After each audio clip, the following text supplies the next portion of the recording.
Imagine this.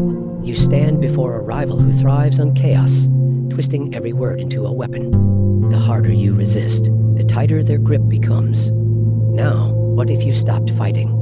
What if, instead, you became their mirror, reflecting their own tactics back with eerie precision? Nietzsche whispers the unsettling truth. Whoever fights monsters should see to it that he does not become a monster. But what if becoming the monster, briefly, ruthlessly, is the only way to disarm it? The paradox claws at your sanity. To defeat a shadow, must you first become one? The deeper trap is this. Resistance fuels their power.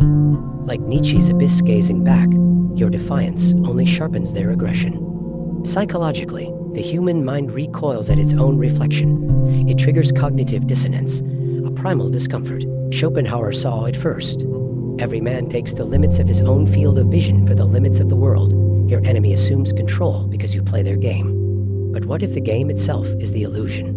What if the only way to win is to become the distortion they fear most? The tension builds because the answer is not in defiance, but in unsettling mimicry. This is how power slips away unnoticed.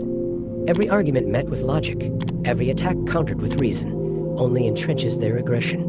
Like a serpent coiling tighter, their dominance grows through your resistance. Neurologically, confrontation triggers the amygdala, locking both of you in a primal duel. Culturally, we're conditioned to take the high road, but Nietzsche scoffs. Morality is the best of all devices for leading mankind by the nose.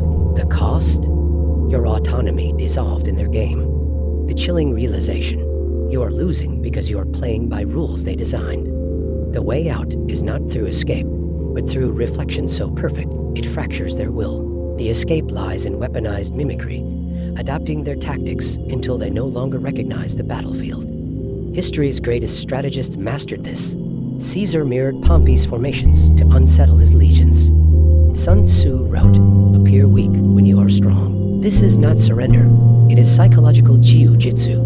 When they rage, respond with calculated calm. When they manipulate, reflect their moves with eerie precision. The goal? To turn their strength into a destabilizing question. Why does my own weapon feel foreign in my hands? The power shifts when you refuse to be the opponent they expect, but instead, the shadow they cannot outrun. Here is the devastating truth. No one can dominate a reflection. The moment you become an exact echo of their chaos, their control shatters because tyranny requires a reaction, and you have become silence in motion. Nietzsche's abyss no longer stares back. It becomes them. This is the sublime paradox of Law 44. To defeat a manipulator, you must first erase yourself, only to reappear as their greatest fear. The final move is not victory, but annihilation of the game itself. Walk away. Let them drown in the silence of their own mirrored rage.